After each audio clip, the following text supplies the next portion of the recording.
Ноог Тэлмэн гэдэг Улаанбаатар хот Монгол улсад төрсөн. Энд төрсөн маань 220 мянга хотод бага насаа өнгөрөөсөн. Тэгэл хотын хүүхдүүд яаж өнгөрдөг вэ? Ерөнхийдөө 10 жилээ төгсөөл Монгол улсын их сургуулийн олон улсын харилцааны сургуулийг олон улсын эдийн засгийн харилцааны мэргэжлэр бакалавр мэргэжлээ төгссөн. Тэгээ үндсэндээ магистраа бас өндөр хүчтэй орн хамгаалах тийм сонирхол бол байсан. Солонгосын засгийн газрын тэтгэлгээр Солонгосын Сонгюнган гэдэг Бүхнээс Солонгос улсын Сонгюнган гэдэг их сургуульд магистраа хамгаалсан байж байгаа. Магистраа болохоор би менежментийн шинжлэх ухааны магистр гэж явдаг. Тэр зам санхүү төвлөрсөн байдлаар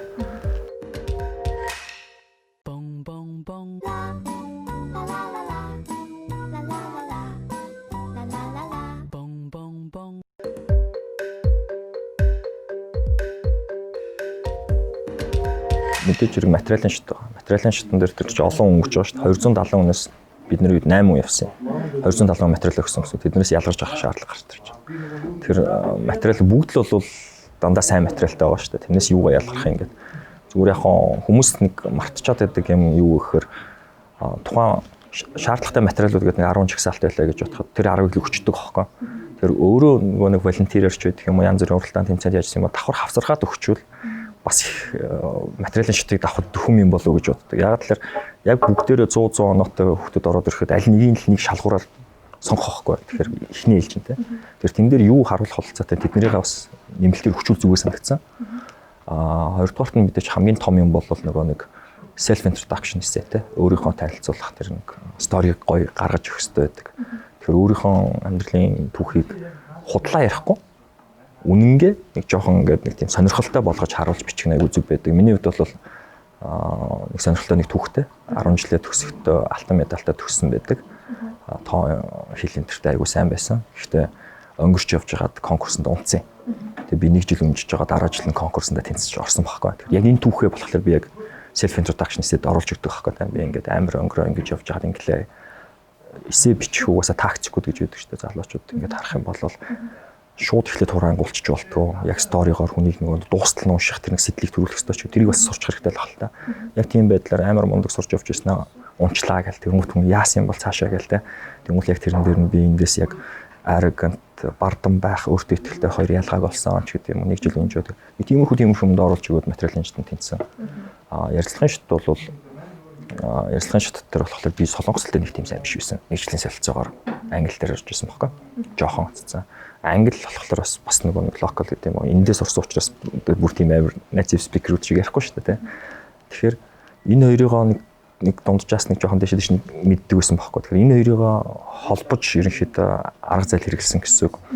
Ярилцлаган дээр оронгууд нөхдүүд надаас англиар асуулт асуугаад солонгосоор хариул гээл солонгосоор асуулт асуугаад англиар хариул гэдэг иймэрхүү сонирм явсан л та. Тэгээд энэ дээр нь би зарим чадахгүй юм а солонгосоор ярьж ирсэн англи үг холбоотч гэдэг юм. Иймэрхүү байдлаар миний урд нь сурсан жижигэн мэдлэгүүд хэрэг болчихлоо юм. Яг мэдээлэл байхгүй гэх нэг жоохон бэрхшээлүүддэг те. Тэгэхээр нөгөө нэг мэддэг хүмүүсээс асуух шаардлага тухайн үед бол нөгөө нэг интернет дээр тийм их мэдээлэлүүд ороогүй байсан юм байхгүй. Тэгэхээр яалтч үеийн тэтгэлгээр явцсан улсуудаас асуух шаардлагатай болсон. Тэтгэлэгт өөр газар руу явцсан улсуудаас энэ эссе бичих тактикуудыг сурах шаардлагатай болж таарсан те. Тэгээд ийм мэдхгүй нэг жоохон бэрхшээл байсан. Тэгээд энэ үед харцангуй нөгөө найз нөхдөөрөө дамжуулаад энэ тэтгэлэгт яаж явсан те яаж эссе бичдгийг өөрөө ч гэсэн бас судлаад тэр болгоныгоо бүрдүүлэл орсон л та. Энэ бол би харцангуй яг ингээд түүхөө ингээд харах юм бол дандаа л нэг тийм сонгон шалралтанд ороод дандаа л нэг уралдаан конкурст орж ажил төрөлд орж ингэж явсан байдаг байхгүй. Одоо бол нэлээд мэрэгшсэн. Тэгээд юу сонирхолж ирэхэд би төгсөж ирээд бас Солонгосын засгийн газрын тэтгэлэг хөтөлбөрийн Монгол дахь элчээр 2016 онд би боловсролын яамнаас нь томилогдож ажилласан. Тэгээд тэр хүрээнд бас олон залуучуудад зөвлөгөө өгөөд нөгөө л чиний яриад байгаа арга зайлуудыг зааж өгөөд зарим нь бол яг тэр арга зайлаар бол тэнцээд явсан залуучууд зөндөө бий. Товчхон Солонгосын засгийн газрын хөтөлбөрийн мэдээлэл өгчээ. Жилдээ нэг магистр докторт бол нэг 17 он авдаг, бакалаврт бол 5-6 он авдаг юм. Бакалаврынх бол үндсэндээ 25-аас доош насны залуучууд энд 10 жилээ төгссөн байх хэвээр шалгуурууд нь үндсэн шалгуурууд нь англи хэл бол одоо Солонгос хэлний түвшин тогтоох шалгалт заавал өгсөн байх албагүй. Гэхдээ давуу тал болно. Тодорхой түвшинтэй байх хэрэгтэй. Аль нэг хэл дээр материалыг бүрдүүлж өгөх хэрэгтэй. Тэгээд намар зарлагддаг. Намар зарлагддаг 8-9 сар үед материалаа өгөөд 2-3 сард явдаг хөөхгүй. 11-12 сард шалралт нь болоод ярилцлаганд ордог. Бакалавр нь. Магистр доктор нь бол хавар зарлагддаг. 2-3 сар үед зарлагдаад тэгээ материалуудаа бүрдүүлж өгсөөр бол 8 сард хамгийн сүүлд хариу нь гараад тэгээ явдаг тийм байгаад байгаа. Жилдээ нэг 23-аас 24 хүн явж байна. Магистр, доктор, бакалавр, солонгосын засгийн газар. Тийм яагаад тэгэхээр би нэг Солонгост би магистр төгсөөд ээлжид ажил орсон гэсэн шүү дээ. Яг тэр компанийнхаа Монгол төлөвлөгчийн газар энд бакалавр төгсөөд ажиллаж байсан байхгүй. Тэгээд мэдээж Солонгосын компанид ажиллаж байсан учраас ч тэр юм уу магистрт нөгөө apply хийж яхад бол илүү давуу тал болсон болов уу гэж би харж байгаа. Гэхдээ нэг би жил ажиллаад ажлаа хаяад явцсан. Тэгээд тэнд магистраа төгсчөөд яг тэр ээлжийнхаа худалдаа хөрөнгө оруулалтын компанид apply хийх болсон. Тэгээд хаяад явцсан газрыг ер нь баг Солонгос компанид авдаг байхгүй. Тэгээд баг анхны хаяад явцсан нөхрийг буцааж авч ийн гэсэн юм зүгээр хошигнолоод ярьдаг байсан л та. Тэгэхээр давуу тал болсон л та мэдээж хэрэг ялтчихв. Ерөнхийдөө тэр хөтөлбөрөөр exchange-ээр явсан бас айгүй том. Тийм ер нь бол ерөөсөө л миний амьдралыг тэр чигт нь өөрчилсөн гэж бодно. Би бол Солонгос драмад дургу бүх хийж тонгоож яслахыг одоо баг үзий яддаг тийм залуу байсан. Тэгээд өстой яагаад ч юм нэмэгдсэн Солонгост очсон бүр соёлын төвшөнд сорсон. 5 жил би болцсон шүү дээ нийтдээ бодох юм бол.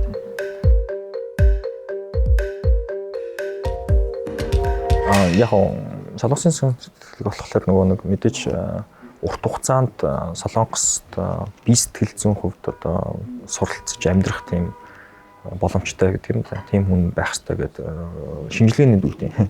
Ерөнхийдөө эрүүл мэндийн шинжилгээнд хамрагдана. Тэгээд тэндээ тэнцчих юм бол баг эцсийн шат гэж болно.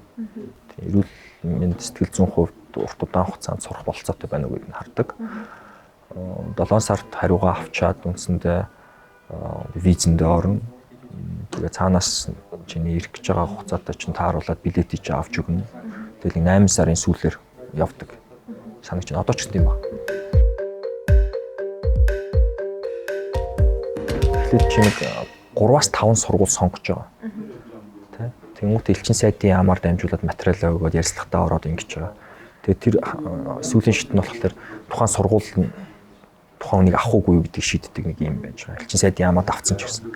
Солонгосын засгийн газрын тэтгэл ярьж байгаа шүү дээ. Хоёр дахь нь болохоор элчин сайдын яамтай хамааралгүй шууд сургууль руугаа apply хийдэг. Яг тэр цаг хугацаанд нь засгийн газрын зарлагдчихад тэр үед бол материалаа явуулчаад сургуультайгаа Skype-аар ч гэдэг юм уу ярилцлага тохироод ингэж явдаг гэж байгаа. Миний хувьд бол арай нэг тийм онцлог юм байсан. Юу гэхээр бид нэр эхлээс Солонгосын засгийн газрын тэнцчдэг.